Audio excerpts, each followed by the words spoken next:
Assalamualaikum warahmatullahi wabarakatuh.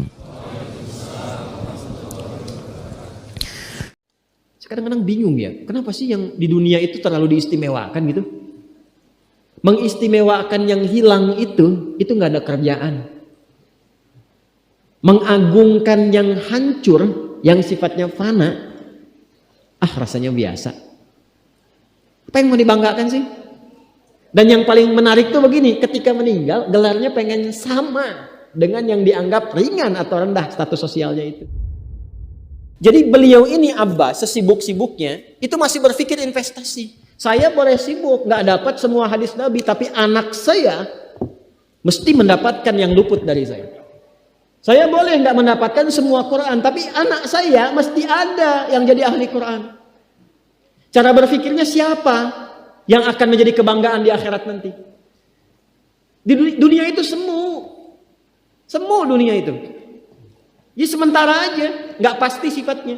Perbedaan status sosial itu hanya istilah-istilah yang disematkan manusia saja. Ini kaya, ini miskin, ya kan? Yang ini punya jabatan, yang ini biasa-biasa. Itu istilah manusia. Toh pada akhirnya semua kembali ke tempat yang serupa. Dan menariknya begini, yang kaya, yang punya jabatan, tetap di akhir hidupnya pengen punya gelar yang sama dengan yang miskin. Atau dengan yang disebut miskin. Maaf, kalau ada orang disebut miskin meninggal, di papan nisannya ditulis apa? Di papan nisannya ditulis apa? Almarhum. Yang kaya juga kan pengen sama disebut almarhum. Iya kan? Tuh. Jadi nggak ada bedanya setelah berpulang itu. Perbedaan itu hanya di amal saja.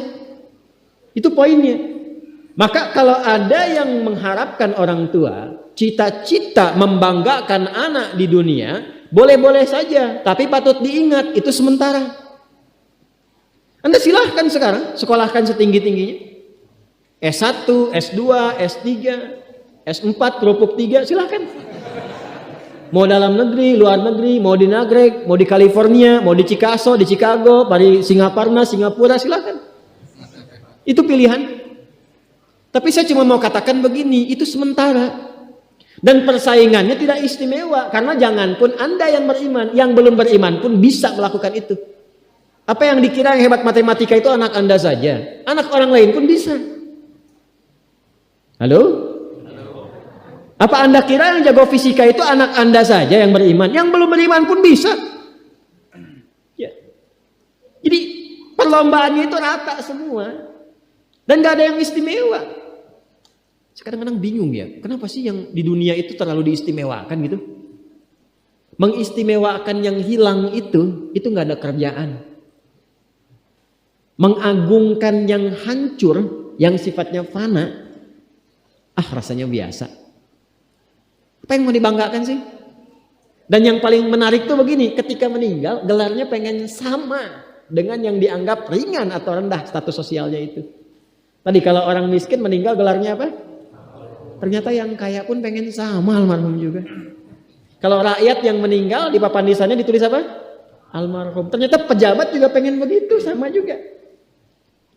Saya belum pernah dengar nanti kalau saya meninggal tulis gelarnya Almaun ya. Gak ada.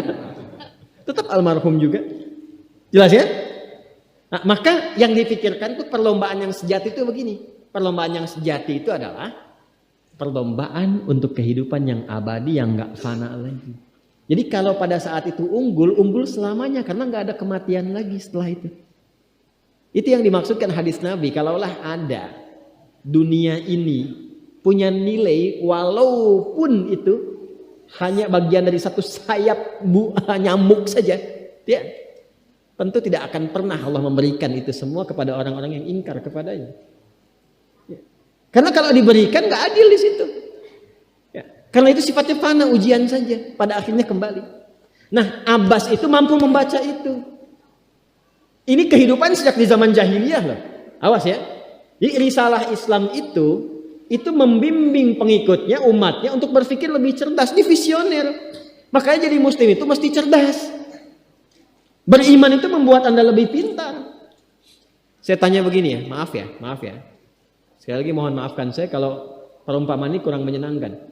Kalau ada yang abadi dengan yang sementara, Anda pilih yang mana? Masa? Sholat itu untuk yang abadi atau yang sementara? Abadi. Baik. Mobil itu untuk yang abadi atau yang sementara? Pilih yang abadi apa sementara?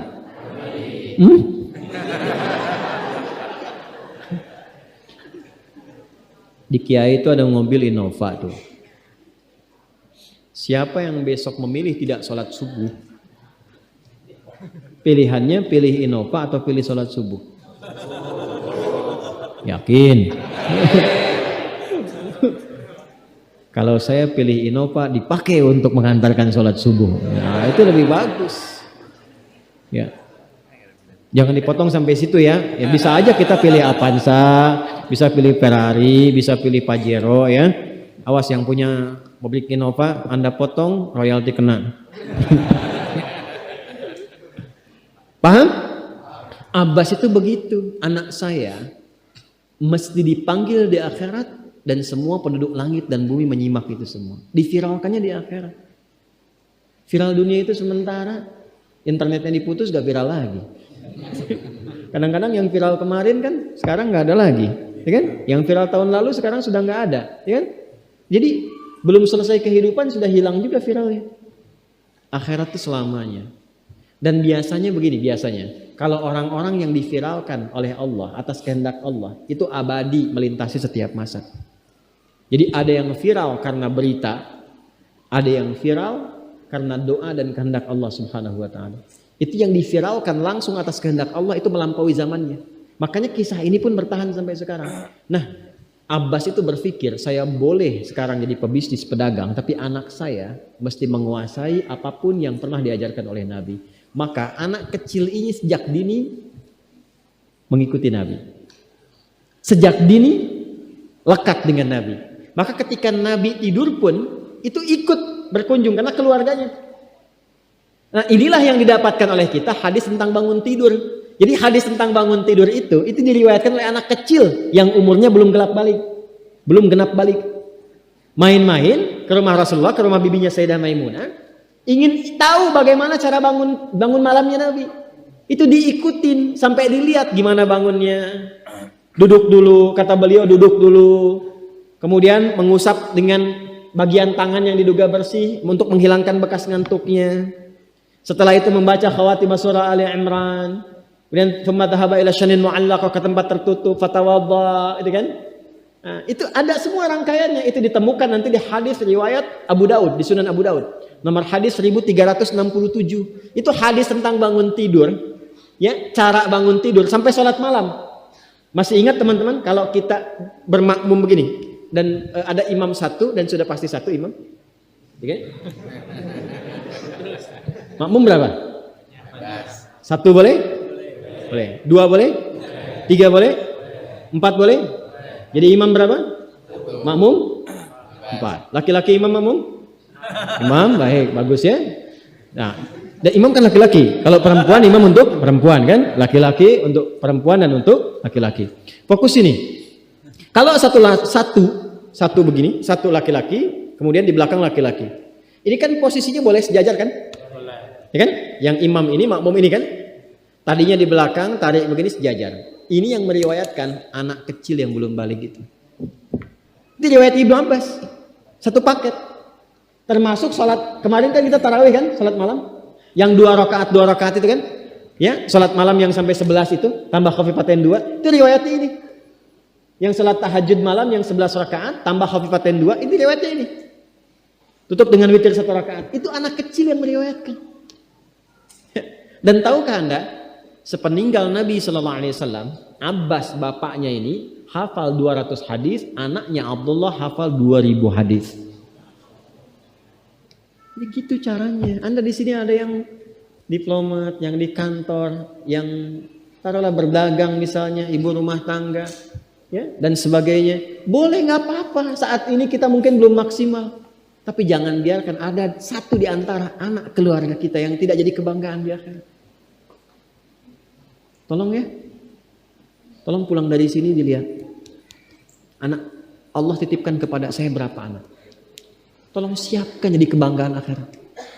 Satu aja jadi ahli Quran. Untuk pelita di rumah tuh.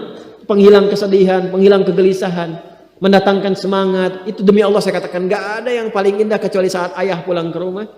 Tiba kemudian dia melihat anaknya yang kecil sedang murajaah. Amma yatasaalun. Bahkan surat yang bapaknya sendiri belum hafal.